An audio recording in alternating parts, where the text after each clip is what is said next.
열왕기상 2장 13절에서 25절. 제가 사는 근국에서 가까운 곳에 적성이라고 하는 곳이 있습니다. 적성에서 의정부 방향으로 영국군 묘지가 있죠. 6.25 때 영국군이 중공군에게 몰살을 당한 곳입니다.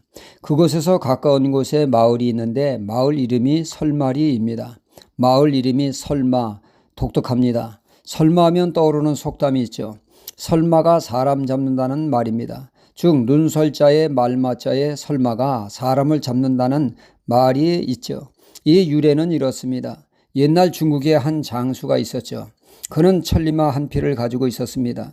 천리마란 하루에 천리를 달리는 좋은 말을 가리킵니다. 오늘날로 환산하면 하루에 400km를 달리는 말이죠. 이 장수는 이 천리마 덕에 전쟁에서 매번 살아 돌아올 수 있었습니다. 전쟁에서 이길 때는 말할 것도 없고 지더라도 적군에게 잡히지 않고 손살같이 도망쳐 나올 수 있으니 장수의 천리마 사랑은 절대적입니다. 그러던 어느 눈 내리는 날 출전하게 되었고 치열한 전투 속에 장수는 끝내 패배하고 말았습니다. 장수는 분했지만 다음을 기약할 수밖에 없었습니다. 그는 천리마를 재촉하지만 천리마는 좀처럼 움직이지를 못합니다. 눈이 너무나 와서 쌓여 천리마는 끔찍할 수 없었고 결국 장수는 적군에게 잡히고 말았습니다. 그는 죽음을 목전에 두고 이렇게 말했다고 합니다. 설마, 즉 눈 속에 있는 말이 사람을 잡네 했다는 것이죠.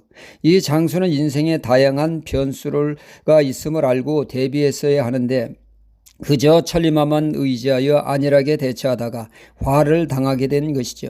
설마 무슨 일이 있으려고 하는 안일한 대응이 화를 자초한다는 뜻으로 오늘날도 이 말이 사용되고 있습니다. 성경에서 보면 설마가 사람 잡듯이 미련이 사람을 잡는 내용이 나오죠. 집착이 사람을 잡는 내용이 나옵니다. 애굽 왕 바로가 그렇습니다. 하나님은 모세를 통하여 이스라엘 백성이 400년간의 종살이를 청산하고 하나님이 주신 약속의 땅 가나안을 향하여 나아가라 하십니다. 이에 바로 왕은 완강히 거부하며 허락하지 않습니다. 노동력이 아깝다는 것이죠. 그는 이 핑계 저 핑계를 대며 이스라엘을 보내지 않자 하나님은 10가지 재앙을 내리게 되고 급기야 애굽 왕 바로는 항복을 하게 됩니다. 애굽을 떠나라고 허락을 하게 되죠. 하지만 그는 미련을 버리지 못합니다. 출애굽의 소식을 듣자 그는 즉각 군대를 보내게 되죠. 그로 인해 애굽 군대는 홍해 바다에 수장되는 막대한 피해를 맛보게 됩니다. 공연히 미련을 버리지 못해 큰 화를 자초한 것이죠. 이와 유사한 내용이 오늘의 말씀입니다. 미련이 사람을 잡는 내용의 말씀이죠. 아도니아 왕자의 죽음을 다루고 있습니다. 그가 왕에 대한 미련을 버리지 못하고 왕이 찬탈을 위한 꼼수를 부리다가 그만 그 꼼수가 들통나 죽음을 당하는 내용입니다. 어느 날 아도니아 왕자가 솔로몬 왕의 모친 밧세바를 방문하여 한 가지 부탁을 합니다. 아비삭이란 여인을 아내로 맞이할 수 있도록 솔로몬 왕의 허락을 받아달라는 내용이죠. 이에 밧세바는 쿨하게 오케이 했습니다. 아비삭이 비록 다윗 왕의 후궁이지만 다윗 왕과는 잠자리를 한 번도 한 적이 없는 여종에 불과했기에 예스한 것입니다. 밧세바는 이를 남녀 사랑으로 가볍게 생각한 것입니다. 그러나 이 요청에는 무서운 관계가 숨어 있었습니다. 전왕의 후궁을 취한다는 것은 전왕에 이어 왕위를 계승한다라고 하는 의미로 그 당시의 관례였습니다. 그러니까 이 일은 자신이 왕이라고 하는 정당성을 주장하기 위함이었던 것이죠.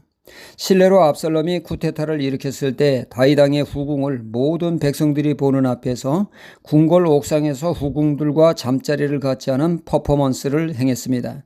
이는 비록 자신이 쿠데타를 일으켰지만 다윗 왕의 왕위를 이어받는 왕위 계승자임을 드러내 보여주기 위한 것이었습니다.